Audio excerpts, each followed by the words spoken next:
دوریاں ختم ہوتی ہیں، قربت سے دوریاں ختم ہوتی ہیں، وہ جو ہمارے اندر تباعد ہوتا ہے وہ ختم ہو جاتا ہے۔ پھر شیطان ملعون کیونکہ اس پورے مہینے میں ڈیٹین ہو جاتا ہے، گرفتار ہو جاتا ہے، تو وہ جو ہمارے ذہنوں میں وسپرنگ ڈالتا ہے، وسوسے، وہ بھی نہیں ہوتے۔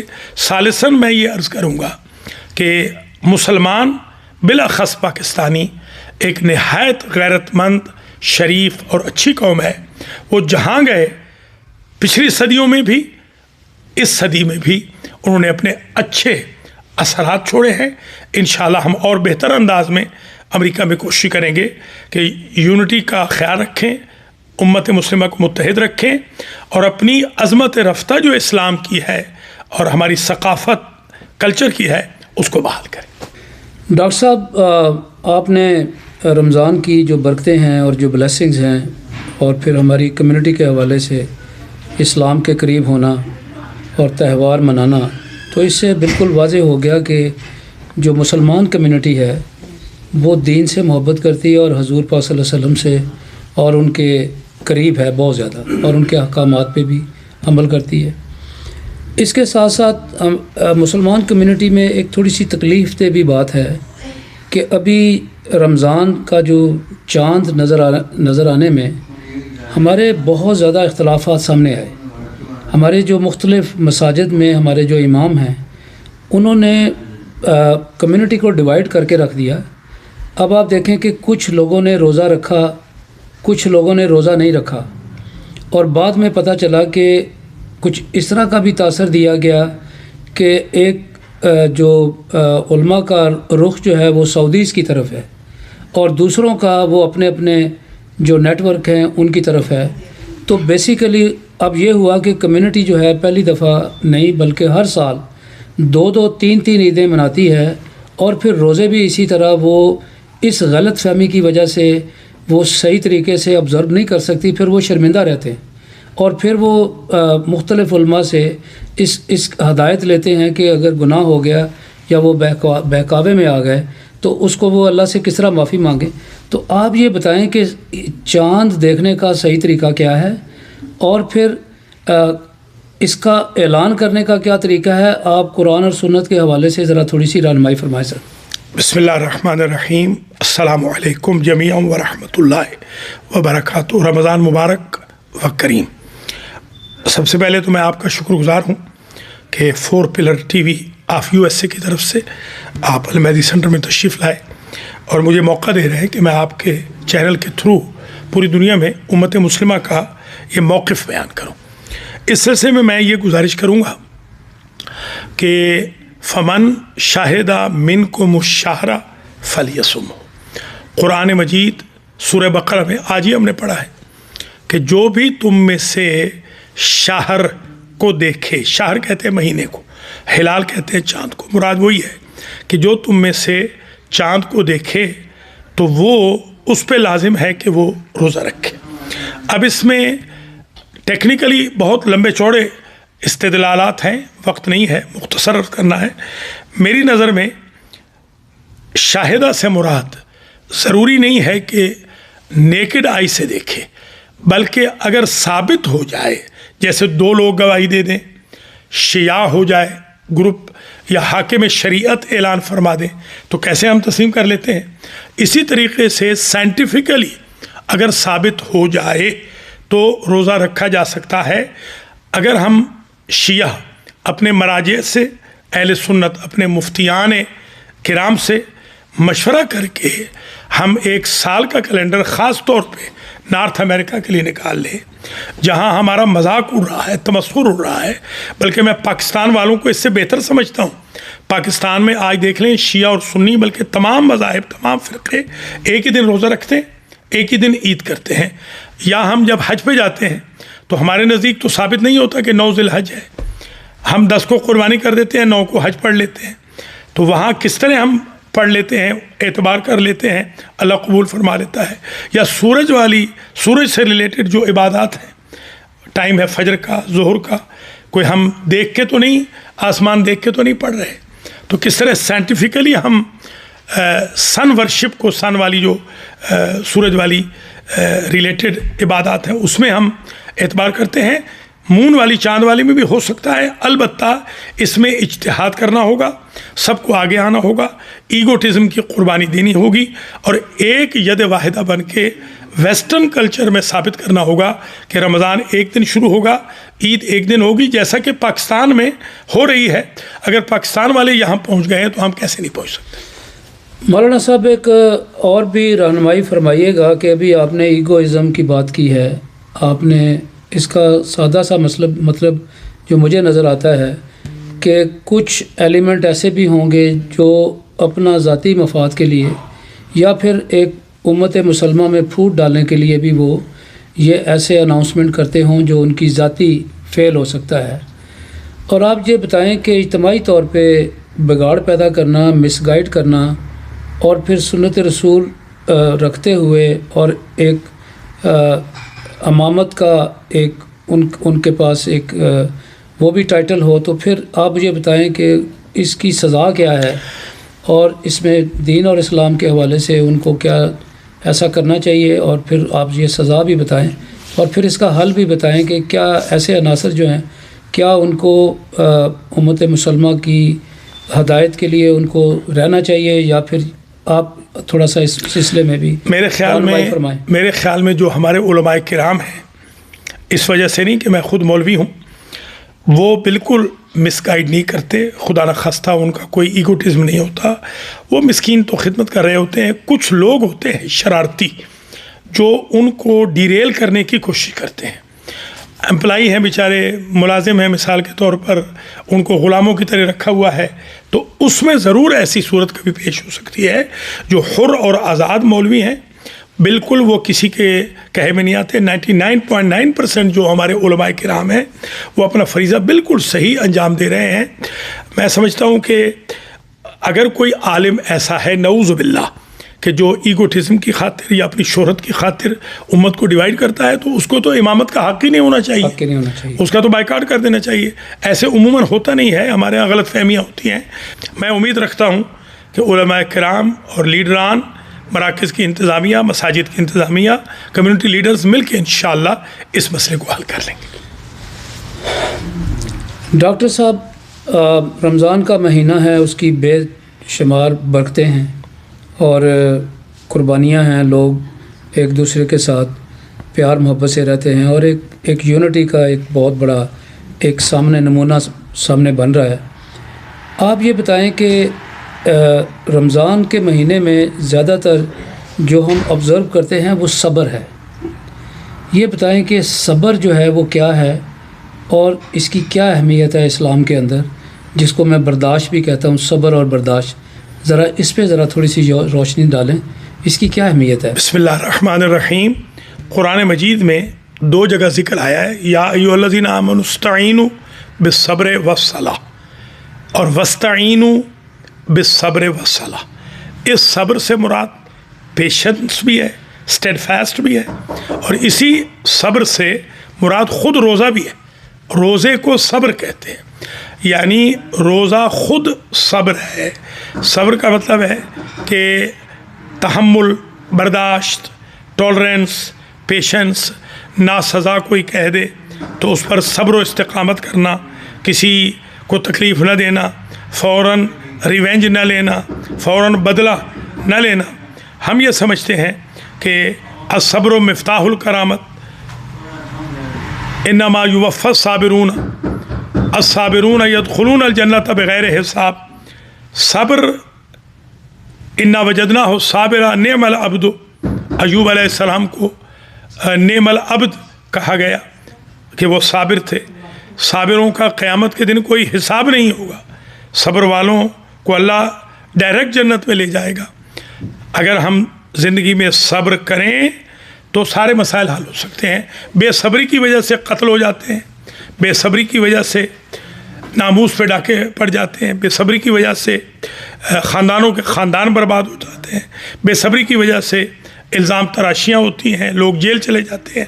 اگر آپ جیل والوں سے پوچھیں، میں گیا تھا ایک دفعہ جیل میں تبلیغ کرنے، تو انہوں نے کہا کہ اگر صبر ہمارے پاس ہوتا تو آج ہم یہاں پر زندگی بھر کی قید میں نہ ہوتے۔ اللہ تعالی ہم سب کو صبر کی توفیق۔ تو یہ صبر کے ساتھ جو مجھے یا آپ کی بات سے جو سبق ملا ہے وہ فارگیونیس ہے، معاف کر دینا، اس کی کیا اہمیت ہے؟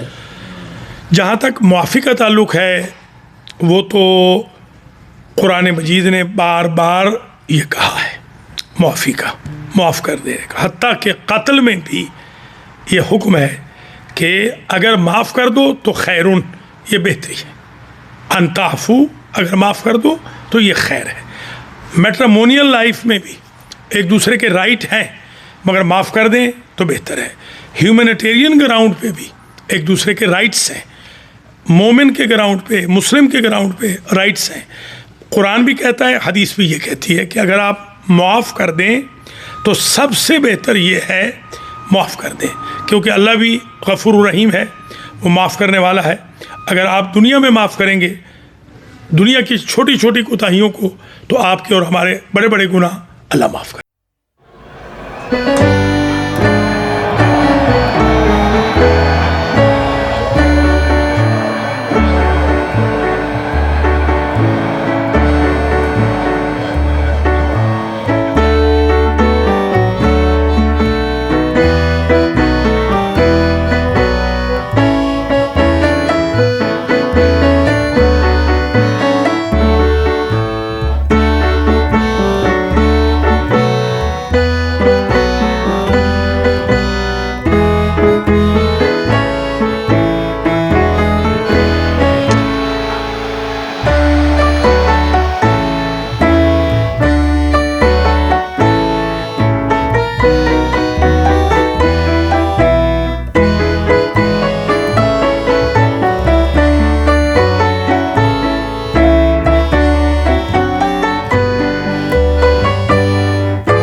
For more info, visit us at www.empireconstructionny.com. Doctor صاحب، امریکہ میں مسلمان کمیونٹی جو ہے وہ بڑھتی جا رہی ہے، اور اسی طرح مساجد وہ بھی جگہ جگہ پہ اس وقت اپنا اپنا کردار ادا کر رہی ہیں، اور اس وقت 2 3 عیدیں ہوتی ہیں۔ اسی طرح مساجد جو ہیں اس میں ٹریفک بڑھتی جا رہی ہے۔ اس کے ساتھ ساتھ ہم نے دیکھا کہ ایک کلیش آف سویلائزیشن، ایک مسلم جو ہے ایک پاپولیشن ہے، اور اس کے ساتھ ایک کرسچن اور دیگر ایتھنک کمیونٹیز ہیں۔ ہم نے وہ کلیش بھی آبزرو کیا ہے۔ کیا یہ آپ سمجھتے ہیں کہ جو مسلمانوں کے ساتھ جتنی بھی تہذیبیں ہیں وہ جنہوں نے کلیش کیا وہ پارا پارا ہو گئیں؟ اب یہ جو فائنل جو ایک کلیش آف سویلائزیشن ہے، آپ کیا سمجھتے ہیں کہ یہ کہاں تک جائے گا اور اس کی منزل کیا ہوگی، اور کیا حکمت ہے کہ اس کو سنبھال کے رکھا جائے اور ایک بیلنس میں رہ کے جو اسلامی شعائر ہے ان کو کس طرح مینٹین رکھا جا سکتا ہے؟ بسم اللہ الرحمن الرحیم۔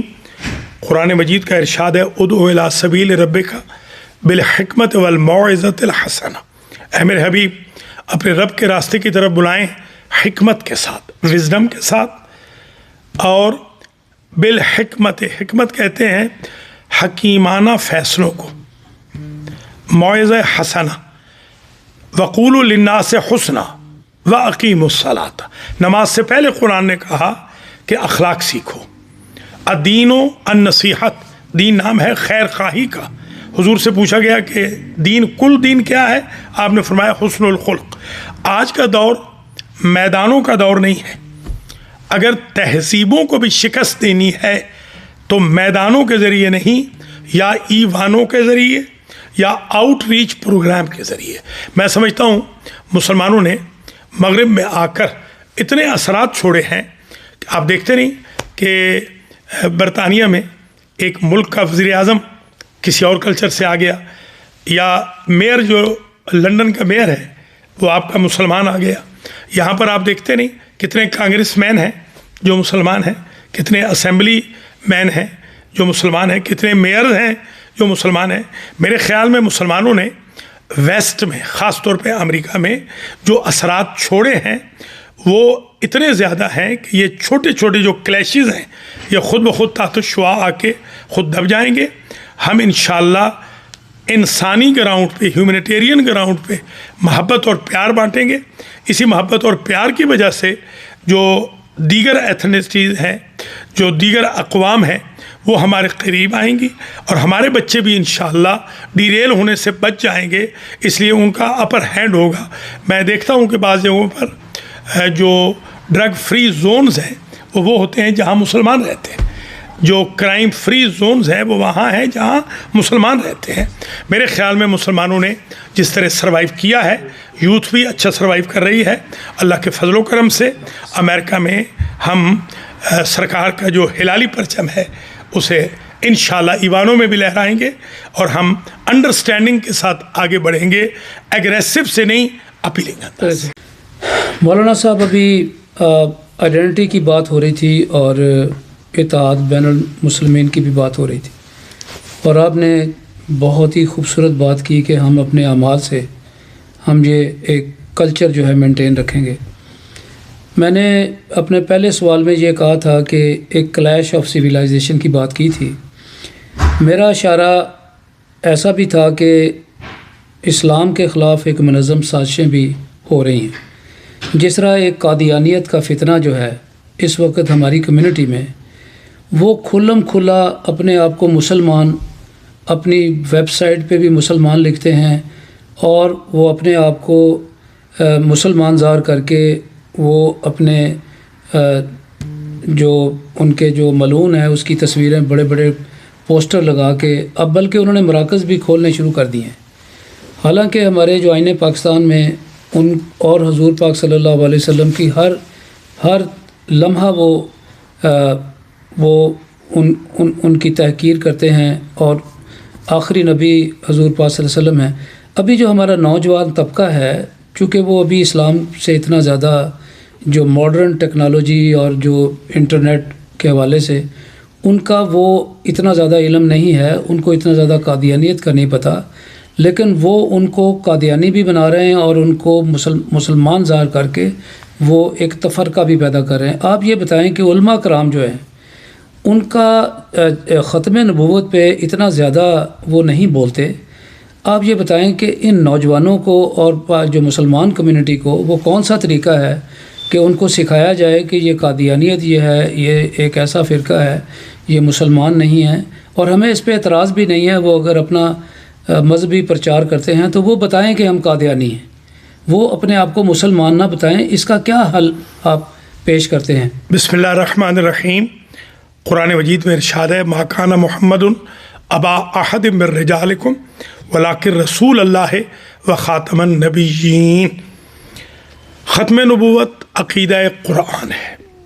ختم نبوت مسلمانوں کا پرائمری اصولی ابتدائی عقیدہ ہے. اگر ہم یہ دیکھیں کہ جس طریقے سے میڈیا پر قادیانیت نے قبضہ کیا، یہاں ہم دیکھتے کہ ہر دوسرا مسلمان قادیانی ہو جاتا. میں یہاں پر ہر 100 میں سے ایک بھی نہیں دیکھ رہا ہوں، 1000 میں سے بھی ایک نہیں دیکھ رہا ہوں. میرے پاس یہیں پر جہاں آپ تشریف فرمائیں چند قدم ادھر قادیانیوں کے سب سے بڑے ایک عالم آئے تھے. ایک دفعہ نہیں، کئی دفعہ آئے. میں نے ان سے پوچھا کہ آپ نے نیو یارک میں کتنے لوگوں کو کنورٹ کیا ہے؟ تو انہوں نے کہا ایک کو بھی نہیں کیا. اس کا مطلب یہ ہے کہ مسلمان خواہ جوان ہوں یا بوڑھے ہوں، ہماری بہنیں، بیٹیاں، مائیں، ہمارے بزرگ، بچے، جوان بھائی ہمارے اس قابل ہیں کہ انہوں نے مینٹین رکھا ہوا ہے. باقی رہی بات علماء کی، دیکھیے علماء کے پاس وسائل بیچاروں کے پاس بہت کم ہیں، وہ اپنا کام کر رہے ہیں. مثلا میں خود ختم نبوت پہ کئی اشرے پڑھ چکا ہوں. میں نے لندن میں اشرے پڑھے ہیں ختم نبوت پہ، کینیڈا میں پڑھے ہیں، امریکہ میں پڑھے ہیں. ختم نبوت ایک پورا ڈاکٹرائن ہے، تھیالوجی ہے. یہ آپ نے بہت اچھی بات کہی. میں نے حکومت پاکستان کو، میرے ایک دوست ایک زمانے میں پریزیڈنٹ تھے، ان کو کہا تھا کہ آپ ایک ختم نبوت کی یونیورسٹی بنا لیں. تو مجھ سے وہ کہنے لگے کہ آپ آئیں گے یہاں پر اس کو چلائیں گے؟ میں نے کہا بالکل میں چلاؤں گا، میں بالکل چلاؤں گا، آؤں گا. یہ کوئی ایم پی ایم این اے یا وزارت تو نہیں ہے کہ مجھے سرنڈر کرنی پڑے گی سٹیزن شپ. مگر وہ بھول گئے. اصل میں علماء کرام تو اپنا ماشاءاللہ وظیفہ انجام دے رہے ہیں، اور عوام بھی. میرا نہیں خیال ہے کہ قادیانیت اتنے بڑے وسائل کے بعد ہمارے جوانوں کو گمراہ کرنے میں کامیاب ہوئی. ہمارے جوان کامیاب ہیں، ہم خود کامیاب ہیں. فتنہ قادیانیت سے انشاءاللہ ہم نہ کبھی مرعوب ہوئے ہیں نہ کبھی ہوں گے. وہ کرتے رہیں حرکتیں، ان کا اپنا کام ہے، وہ کرتے رہیں. ہم انشاءاللہ استقامت کے ساتھ ختم نبوت کے اور عشق رسالت کے عقیدے پر ڈٹے رہیں گے، اور فتح انشاءاللہ عاشقان رسالت کی ہوگی. Thank you very much. بسم اللہ. ناظرین، یہ تھے ڈاکٹر علامہ سخاوت حسین سندرالوی صاحب. آپ نے صبر پہ، فارگیونیس پہ، قادیانیت پہ اور امت مسلمہ کے اتحاد کے علاوہ رمضان المبارک کی برکتوں پہ بہت ہی خوبصورت جواب دیے.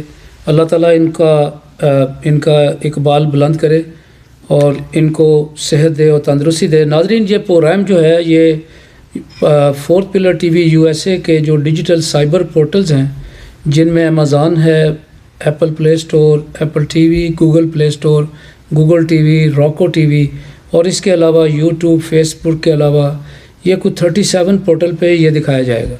تو انشاءاللہ ایک اور موضوع کے ساتھ دوبارہ حاضر ہوں گے. اب تک کے لیے فاروق مرزا کو اجازت دیجیے. اللہ حافظ.